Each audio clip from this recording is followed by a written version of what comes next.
Ketika kelinci melihat Lin Bai mundur, dia langsung menurunkan tubuhnya, dan kaki belakangnya yang kuat menyerang dan meledak seketika. Tubuh yang sedikit lebih besar dari manusia tersapu dalam sekejap, meninggalkan serangkaian bayangan di udara.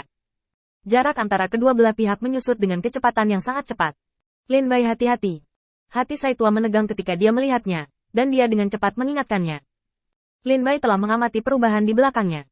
Misinya dalam perjalanan ini adalah untuk mengetahui lebih banyak informasi, dan uji coba yang diperlukan masih diperlukan. Tiba-tiba berbalik, tubuh Lin Bai muncul pedang tajam putih salju yang tak terhitung jumlahnya. Pergilah. Suara mendesing. Suara pedang menembus udara langsung datang, dan kelinci membuka mulutnya, dan napas ungu berkumpul, membentuk pintu. Bilah yang ditembakkan oleh Lin Bai langsung ditelan. Pihak lain mungkin memiliki sarana ruang. Setelah mendapatkan informasi pertama ini, situasi Lin Bai sudah dalam bahaya. Kelinci dilindungi oleh sarana luar angkasa, mengabaikan serangan Lin Bai, dan menyerang langsung dengan pedang sepanjang jalan. Mata Lin Bai sedikit menyipit. Bagus datang. Saat berikutnya, Lin Bai mengepalkan telapak tangannya dengan erat, dan di tempat kelinci harus lewat, lingkaran-lingkaran sihir naik. Jika kelinci tidak menghindar, dia akan ditelan oleh lingkaran sihir ini di saat berikutnya. Kematian lingkaran sihir mungkin tidak cukup, tetapi mengandung berbagai sarana godaan, sebanyak 100. Selama jurus ini mengenai, apalagi mengangkat pantat, kelinci ini setidaknya bisa terlihat jelas. Namun, saat Lin Bai menembak, kelinci itu melolong tajam. Saat berikutnya, pusaran ungu muncul di depan Lin Bai, dan pada saat yang sama, pusaran ungu muncul di depan kelinci. Lin Bai terkejut, dan tanpa ragu-ragu, dia menggunakan kemampuan transmisi kuil penguasa cahaya dan pergi dari sini. Kelinci langsung melewati jarak antara dua pintu, dan 3 cakar tajam meraih posisi Lin Bai berdiri sebelumnya. Cakar ini gagal, dan kelinci itu memandang ke depannya dengan curiga, lalu menoleh untuk melihat sekeliling, dan dengan marah menghembuskan aliran panas dari lubang hidungnya. Saat kelinci bangun, makhluk racun juga pulih satu persatu. Hanya saja kali ini, tubuh makhluk miasma itu juga sedikit berubah dengan perubahan si kelinci.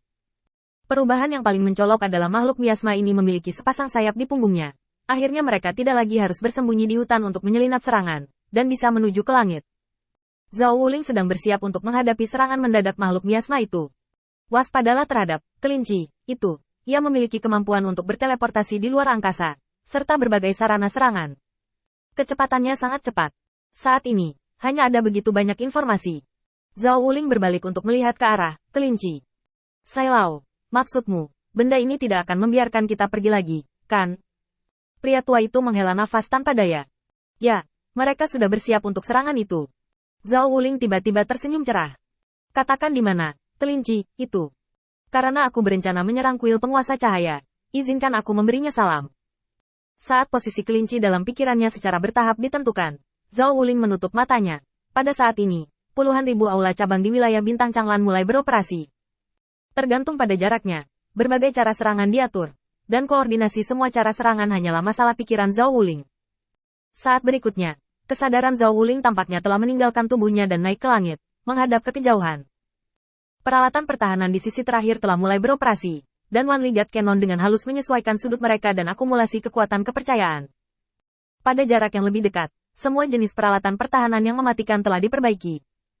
Di samping Zhao Wuling, di setiap aula cabang, beberapa sosok yang dipadatkan oleh kekuatan iman muncul satu persatu. Mengikuti instruksi Zhao Wuling, mereka semua melihat lokasi kelinci di kejauhan. Meriam penghancur Dewa Wan Li di belakang langsung diaktifkan, dan untuk sementara, hari di wilayah Bintang Changlan tampaknya jatuh ke malam yang gelap, dan bintang yang tak terhitung jumlahnya berkedip di langit. Saat mendekat, sejumlah peralatan pertahanan diluncurkan, dan mereka berkumpul bersama, dan langit sudah menjadi hamparan putih yang luas. Sedikit lebih dekat, tokoh-tokoh Jerman yang dikumpulkan oleh kekuatan iman ini tiba-tiba bergegas maju. Dengan ledakan pertama, itu adalah auman terus-menerus selama setengah jam. Kekuatan iman dapat dikatakan untuk mengolah kembali setiap inci tanah. Pohon-pohon telah lama hancur berkeping-keping, dan batu-batu besar tidak dapat menahan dampak seperti itu, berubah menjadi bubuk, dan bersama-sama dengan tanah yang telah dibakar oleh suhu tinggi ledakan, mereka bangkit satu demi satu. Debu terangkat dan kehilangan migao. Melihat sekeliling, seperti badai pasir besar yang terjadi di seberang kuil penguasa cahaya. Setelah 1 jam penuh mengaum, Zhao Wuling berhenti. Melihat sekeliling, tidak banyak makhluk racun yang terlihat, dan kebanyakan dari mereka benar-benar berubah menjadi bubuk selama pemboman tersebut. Melihat adegan ini, Sai Lao tidak bisa tidak mengagumi. Jika Anda ingin berbicara tentang cara menyerang kota dan menaklukkan tanah, Anda, Zhao Wuling, yang datang ke sini dengan gembira. Pukulan saturasi cakupan yang bergejolak seperti itu, bahkan jika ditempatkan di negeri dongeng, membiarkan lawan membuat semua persiapan sudah cukup bagi mereka untuk minum pot. Pukulan kejenuhan ini, siapapun yang melihatnya, hanya akan mengutamakan pertahanan diri, dan tidak mungkin melakukan lebih banyak bantuan. Itu berlangsung selama 1 jam. Kecuali dibombardir oleh kekuatan iman yang sepenuhnya melebihi kekuatan kuil Dewa Cahaya. Jika tidak, itu akan menjadi bencana yang berkelanjutan. Setelah langkah ini, seluruh wilayah bintang Changlan tampaknya terdiam. Zhao Wuling hendak berpura-pura menjadi kompulsif dan mengucapkan beberapa kata untuk meningkatkan moral. Ketika tiba-tiba, dia menoleh untuk melihat. Hanya untuk melihat bahwa setelah debu menghilang, pusaran ungu yang tak terhitung jumlahnya mulai terlihat, dan mereka diatur dengan rapi. Bersama, Zhao Wuling sedikit terkejut, dan meriam penghancur dewa menghantam langsung ke pusaran ungu. Saat berikutnya, hati Zhao Wuling menjadi abu. Metode luar angkasa ini sangat keterlaluan. Zhao Wuling tampak bodoh. Meriam penghancur dewa memang menabrak pusaran ungu. Tetapi saat berikutnya ia terbang keluar dari pusaran ungu di belakangnya, menghancurkan tanah menjadi awan debu. Serangan sebelumnya tidak berguna. Setelah menyia-nyiakan begitu banyak kepercayaan, Zhao Wuling menggertakkan giginya. Sialan apa-apaan ini. Tidak hanya Zhao Wuling, semua orang tercengang. Metode luar angkasa ini digunakan dengan sangat cerdik sehingga bahkan telah mencapai alam yang tidak jauh dari penguasa cahaya.